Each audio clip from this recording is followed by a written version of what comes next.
샬롬 평안하십니까? 3월 3일 수요일 큐티 가이드로 함께 하겠습니다. 오늘도 말씀으로 주님께 나아가는 하루의 시간이 되길 소망합니다.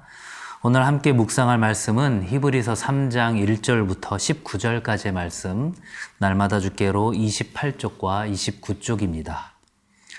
우리가 지난 월요일부터 이제 히브리서의 말씀을 계속해서 보고 있죠.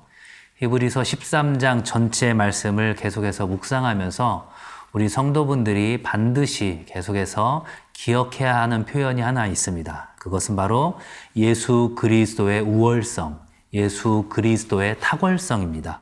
아시는 것처럼 이 히브리서는 그리스도인이 된 유대인들이 현실적인 어려움과 고난 가운데서 다시 돌아가려는 상황 가운데서 복음을 끝까지 지켜낼 것들을 권면한 서신이기 때문에 예수 그리스도의 복음이 유대교의 전통보다도 우월하다라는 것을 강조하게 됩니다. 그래서 히브리서 기자는 유대인들이 신성한 존재로 여겼던 천사라든가 그리고 제사장 그리고 율법보다도 예수 그리스도의 그 복음이 우월하고 탁월하다라는 것들을 계속해서 강조하고 있습니다. 그런 관점에서 볼 때 오늘 본문에 등장하는 이 예수님과 모세의 비교는 어쩌면 굉장히 자연스러운 수순이라고 할 수 있을 것 같습니다. 유대인들에게 있어서 모세는 어떤 존재일까요? 유대 사회에서 가장 존경받는 대상이죠. 하나님께서 모세에게 율법을 주셨기 때문에 유대인들은 그들의 율법을 말할 때 모세의 율법이다 이렇게 말을 합니다. 또 유대인들은 자신들이 모세의 후손이라는 것을 굉장한 자부심을 가지고 있었죠. 창세기와 출애굽기, 레위기, 민수기, 신명기 이렇게 5권을 모세 오경이라고 말하고 특별히 사두개인들은 구약 성경 중에서 이 모세 오경만을 하나님의 말씀으로 인정하고 있습니다. 이러한 모세와 예수님을 비교하면서 어떻게 말하고 있을까요?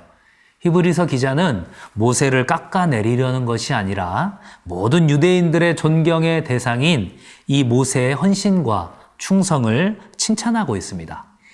오늘 본문 5절 하반절에 보면 하나님의 온 집에서 종으로서 신실하였고 이렇게 기록을 하고 있습니다. 모세는 하나님의 종으로서 참 신실하게 그렇게 섬기며 순종했다 이렇게 말하고 있는 거죠. 하지만 그의 역할은 어디까지나 하나님의 종이었다라는 것을 또한 말하고 있습니다. 그에 반해서 예수님은 어떨까요? 6절 상반절에 보면 그리스도는 하나님의 집을 맡은 아들로서라고 기록을 하고 있습니다. 모세가 하나님의 명령에 순종하는 신실한 사람이었지만 그는 하나님의 종이었다는 거죠. 반면에 예수님은 바로 하나님의 아들이라는 것입니다. 만물을 지으신 그 하나님과 일체이신 예수님의 신적인 권위를 확인시켜 주고 있는 것이죠. 예수님보다 모세에게 더 집중하게 된다면 그것은 마치 집을 지은 건축가보다 그 지어진 집에 집중하는 것과 같은 어리석은 상황이라고 3절에서 이야기하고 있습니다. 그러면서 자연스럽게 지금 유대인의 조상인 출애굽 백성들의 잘못된 모습을 지적하고 있습니다. 구약 성경에서 하나님의 기적과 이적을 가장 많이 경험한 출애굽 세대이지만 그들의 마음은 돌처럼 완고하게 굳어져서 하나님을 시험하는 존재가 되었다 이렇게 말하고 있습니다. 그렇다면 유대인의 조상인 출애굽 세대가 저지른 범죄가 무엇일까요? 그들은 하나님께서 일하시는 그 방법들을 거절하고 하나님의 인내심을 지속적으로 시험했다라고 말하고 있습니다. 광야 40년 동안에 출애굽 백성들의 태도를 대표하는 두 단어가 있다면 그것은 원망과 불평일 것입니다. 감사와 찬양으로 하나님께 영광 돌려야 할 그 입술이 끊임없이 원망과 불평으로 일관했죠. 가나안 땅을 정탐하고 돌아온 그 10명의 지파의 대표들의 이야기를 듣고 땅을 치면서 울면서 하나님을 원망했죠. 고기가 먹고 싶다고 떼를 쓰기도 했고 물이 없다고 불평하고 다시 애굽으로 돌아가는 게 낫겠다고 끊임없이 짜증 섞인 원망과 불평의 말들을 쏟아냈습니다.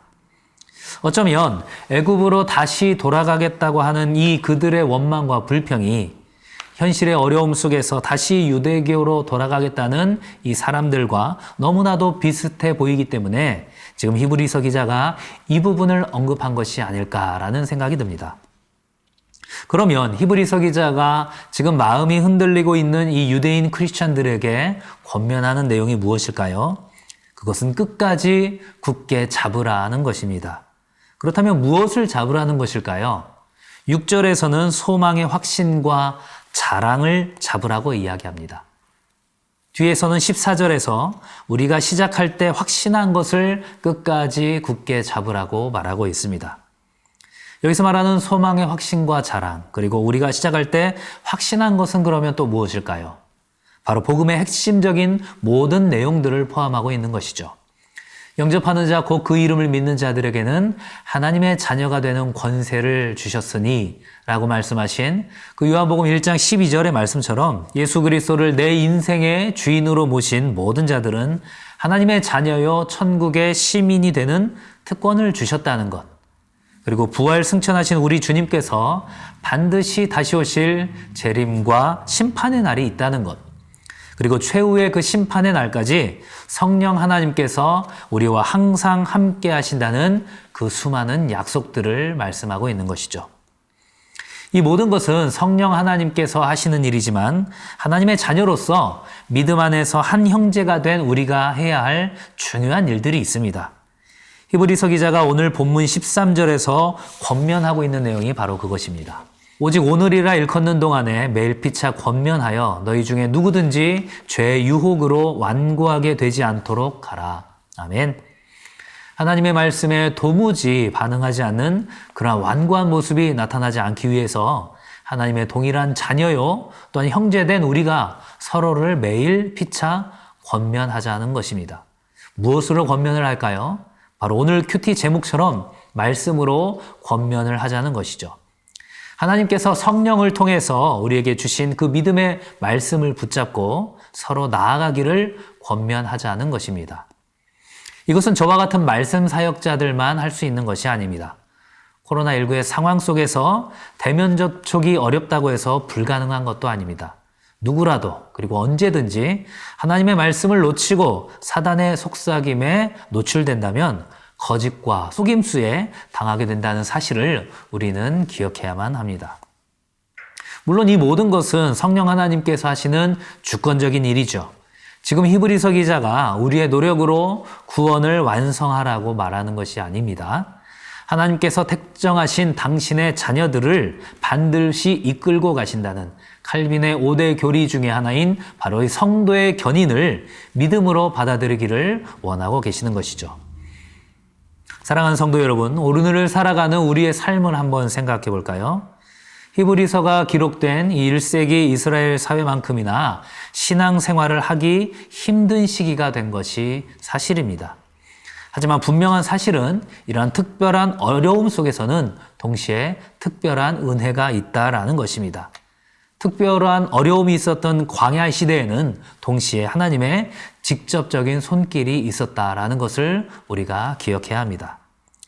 사단 마귀는 출애굽 백성에게 힘든 상황 속에서 원망과 불평의 말들을 쏟아내는 것이 당연한 것이라고 그렇게 속이고 기만했습니다.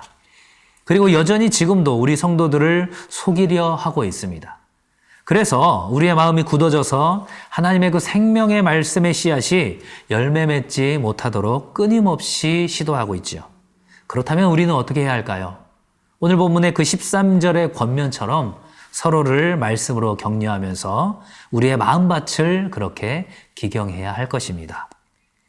반복적으로 저지르는 죄들이 있다면 하나님께 회개하고 정결하게 나아가기를 또한 결단하고 다짐해야 할 것입니다. 그것이 너무나도 힘들다면 함께 어려움을 터놓고 이야기할 수 있는 성도나 지인들에게 기도 부탁을 하는 것도 좋은 방법이 될 수 있습니다. 바라기는 날마다 우리의 마음밭을 그렇게 기경하면서 부드럽고 온유한 상태로 하나님의 말씀에 순종하며 나아가는 또한 죄사함의 기쁨을 날마다 누리는 그러한 우리 모든 성도들 될 수 있기를 주님의 이름으로 간절히 축원합니다.